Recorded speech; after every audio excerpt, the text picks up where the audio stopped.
different boyfriends. One was named Joe, Ian, and Paul. And, they all started off telling her that they wanted a relationship with her. And then, I mean, she started to kind of justify her actions with them, even though she knew she was wrong. But that's kind of how the obsession with them started, is because, she held on to what they told her in the beginning and it wasn't really real. So he takes her to his penthouse, which is right above his office. And so she's like, "Oh, is this your fuck pad?" I laughed when she said it because I'm like, that's some shit I would say to someone.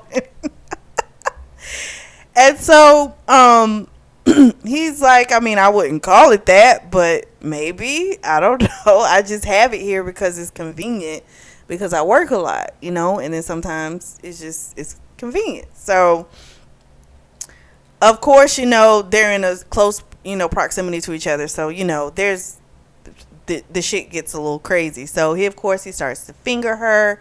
He makes her come that way. And then she, he was like, "Oh my gosh, like you come so easily." And that just turned him on even more. And so then he did it again, but this time he did it with his mouth. And it was just like, oh my gosh. And then he was putting 3 fingers in her. It was a pretty erotic scene to read. It really was. So after that little rendezvous, like, she's got to go to work. And she was going in a little earlier because she had to do the presentation for David with all her ideas. And so Hudson decides he's going to be there. Yeah. So that was fun. And so she had asked him, can we just kind of keep it on the low for a couple of days, before we say anything to anyone. And so she just, she needed to tell David and, things like that. And she kind of didn't want to throw anything in there, because let's be honest, if this dude, it does look kind of crazy. I'm not even going to lie to you.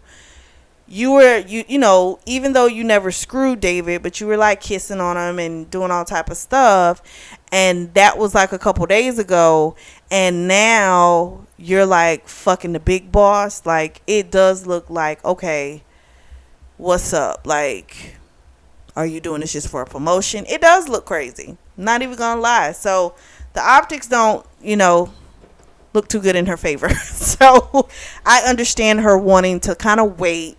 Even though, honestly, bruh, a couple of days is not going to make that any better. Because it's only going to make it like not even a week. You're still going to he's still going to view it a certain way, So she goes, she does the presentation, and she doesn't get a lot of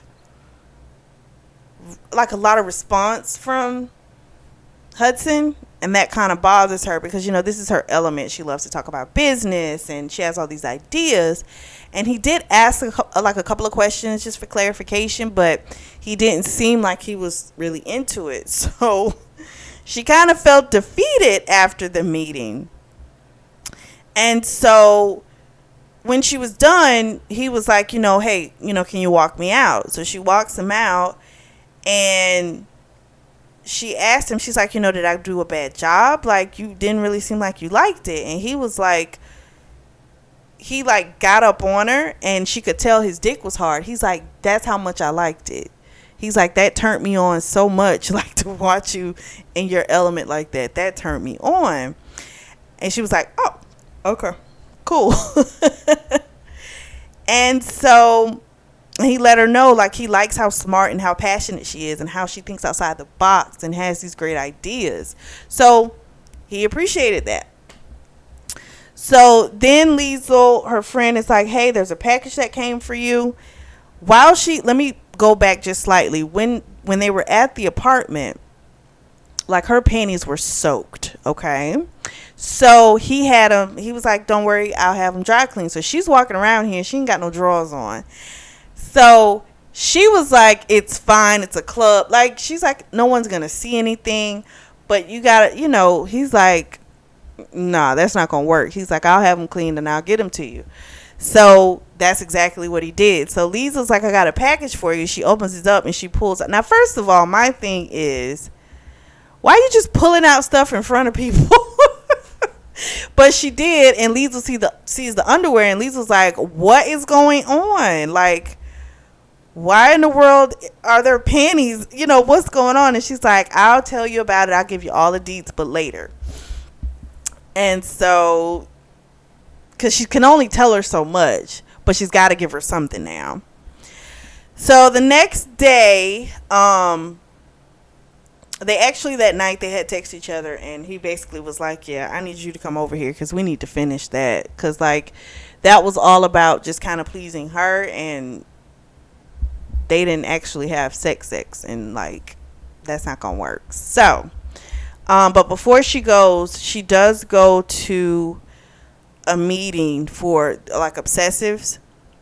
And Lauren is over that, which I thought was so cute that it's Lauren, because Lauren is the name of the author. I thought that was just so cute. So she goes to the meeting, and she kind of tells Lauren what she can of what's going on. You know, she started with this new guy. She's kind of afraid she's going to fall back into her old patterns. And Lauren's like, have you done something already? And she's like, no, I haven't, but I'm kind of afraid of that I will. And Lauren was kind of telling her, listen, make sure you come to these meetings. They will only help. You know, make sure you're journaling. Make sure you're, thinking steps out loud, things like that to help you so that you don't go down that path. So she goes to his office. He's on the phone. And as soon as he gets off the phone, she just pretty much attacks him. And she just starts kissing him.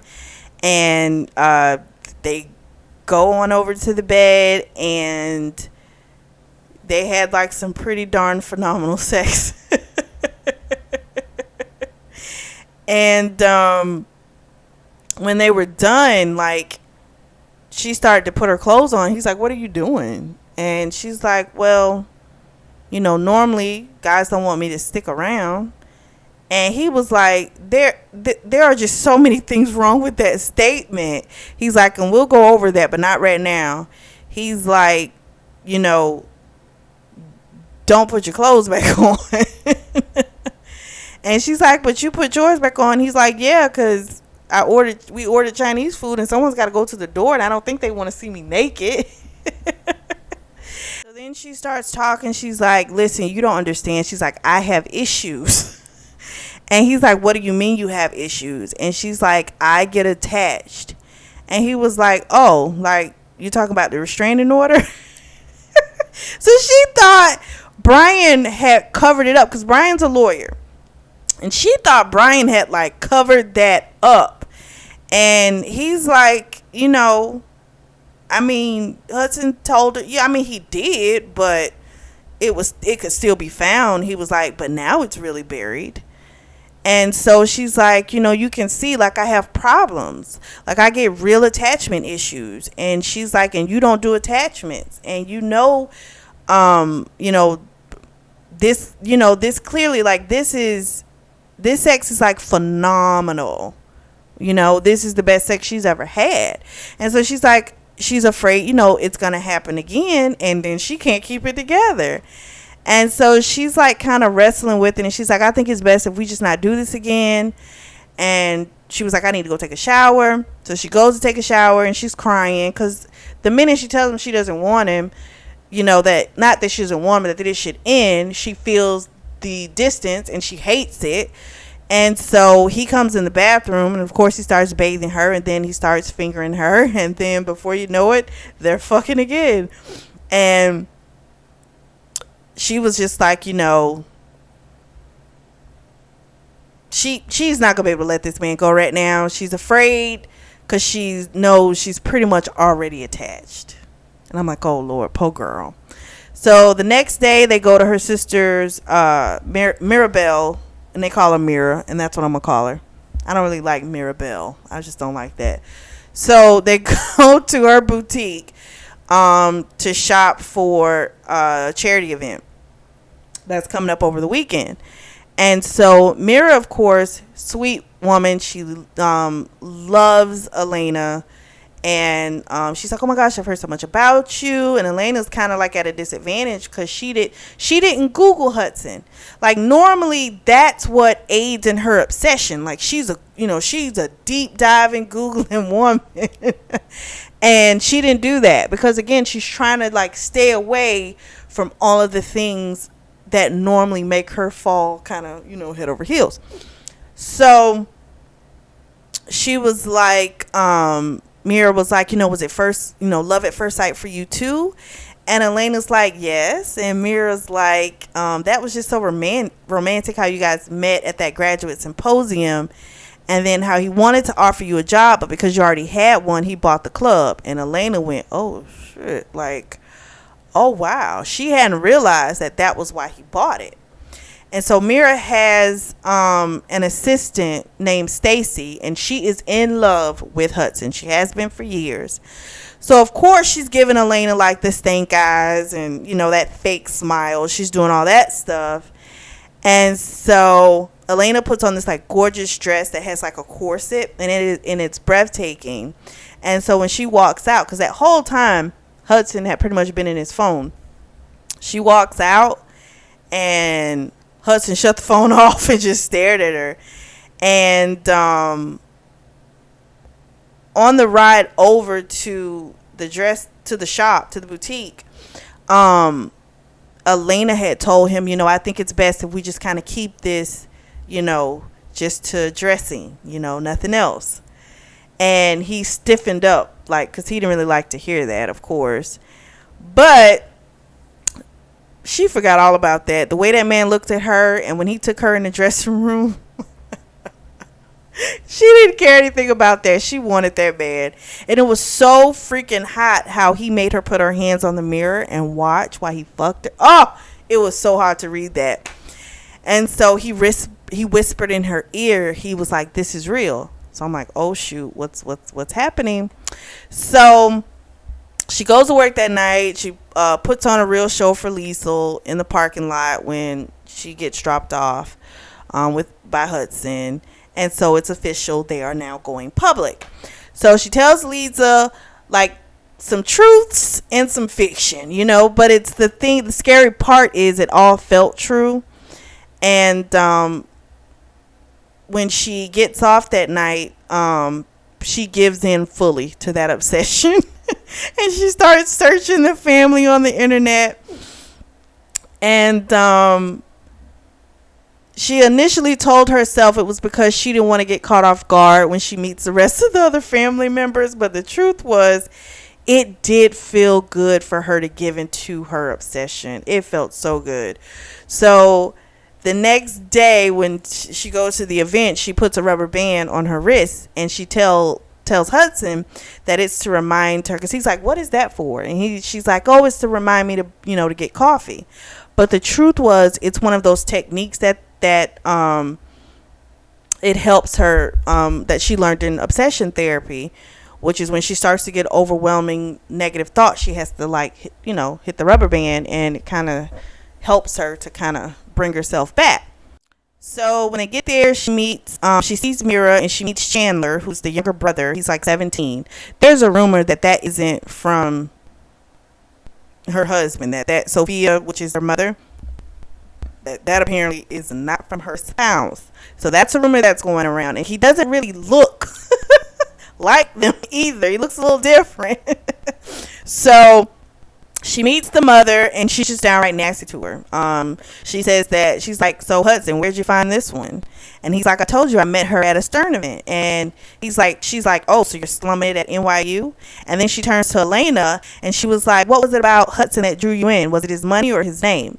And Elena was like, actually, it was neither. I was attracted to him because he's hot, and I stayed because he's fucking awesome in bed.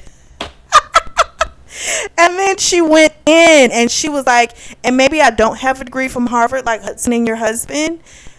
She was like, but I'm proud of my degree from NYU, and I didn't come here to be insulted by a woman who dropped out of law school. I'd lost it. I said, oh, she read her for filth. I loved it. And so everyone was just shocked because they were like, I guess no one speaks to Sophia like this. I don't know. But Sophia was just like, well, Hudson, I take it you two will come to the Hamptons this weekend with the rest of the family. He agrees. And at first, Atlanta's like, I don't want to do that. Like, all weekend with that woman. But then she finally came around and she agreed she was going to go. So while Hudson and Elaine are at the table, they're like being all lovey-dovey. And Celia walks